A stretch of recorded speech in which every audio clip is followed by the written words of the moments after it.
So what we need to do here is, first off, what we're going to do is we're going to write code that will actually simulate what's happening in this fuzzy map, so that we can say, for example, for a population of, let's say, 10,000 women who are going to university, we can see how many, what percent, based on this fuzzy map, what are the numbers for our population of 10,000 that end up with these different outcomes. And then what we can also do is we can also turn on and off the different interventions to observe how introducing interventions has impacts on the outcomes of women in this simulation. And this is intended as a way to sort of help to understand what's going on maybe more abstractly in the fuzzy map. So this gives you, by doing this sort of simulation, it gives you some perspective. I'll talk you through the code and how this is implemented. So as I mentioned, this is implemented in Python. And the way we've done this is we've done it using a number of global constants or global variables. And we've actually got some results here. So I'll kind of walk through what's going on here. The first thing is that we've kind of numbered these different possible outcomes, right? So staying in engineering, exiting engineering, entering engineering late, never entering engineering, never finishing a degree in engineering after starting, and lastly, never pursuing engineering in the first place. So we've kind of got each of these listed here, and I'll go into what they're doing in a second. We also have, because these are the 6 things we're interested in, right? We also have an array here, which is going to allow us to keep track and store the results for each of these possible outcomes. So we have 6 outcomes and we have an array of 6 items. The other thing that we have to do is we have to figure out a way to encode all of these percentages.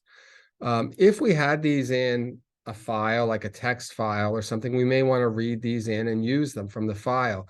But since we don't have a separate data source here that we can import, what we're doing is we're actually what we call encoding the data into the code, meaning we are embedding the data in. And a best practice that we would use is, rather than use these values throughout the program, what we would instead do is we would actually use constants here to store these percentage values. And this would allow us then to refer to the constant names. And if we ever had to change a value, we can just change it in one place. So this is a way we can kind of go through it. If we need to make modifications, if we get new data or something, we can easily change them. I'm going to skip this part right now because this is related to the iterations, or it's not iterations, interventions. Okay. So let's go down and see what's happening here. So the very first thing is we have several functions here. And I'm going to go through and explain to you what's happening in all of these. But basically what you need to know first is that when this function runs, the sort of default main is going to be, the first thing it's going to do is it's going to run the function called simulate fuzzy map. And this is sort of our main function that when we execute the program, this is what it runs. And I've already run it once down here. And what you can actually see is that when we run it for a total population of 10,000, we can see here the results, what the outcomes are. That out of 10,000 population, 33 women stay in engineering, 8% exit, 3 leave, or 3 enter later, 18 never enter, 871 never complete, and 9,060 never pursue an engineering degree. Now, remember, why is this number so high? Well, if we go back to this graph, we can see that this was including in the population all women who go to university. And so the majority of those women don't pursue engineering. So 78.5% of our 10,000 is going to be that number.